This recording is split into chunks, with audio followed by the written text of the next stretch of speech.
Hello guys, tapos na ang aking orientation sa next week yung unang class namin. Ano siya, Certified Nursing Assistant course. Tapos saka ako maging caregiver na. Katapos nun, free na yung caregiver course niya.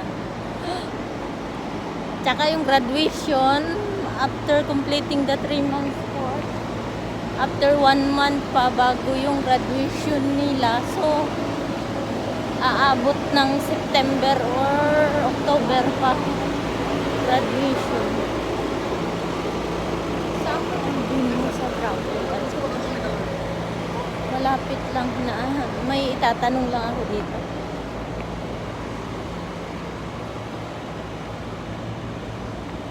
Nahanap ko rin yung sa travel ba? Hindi mo sa travel.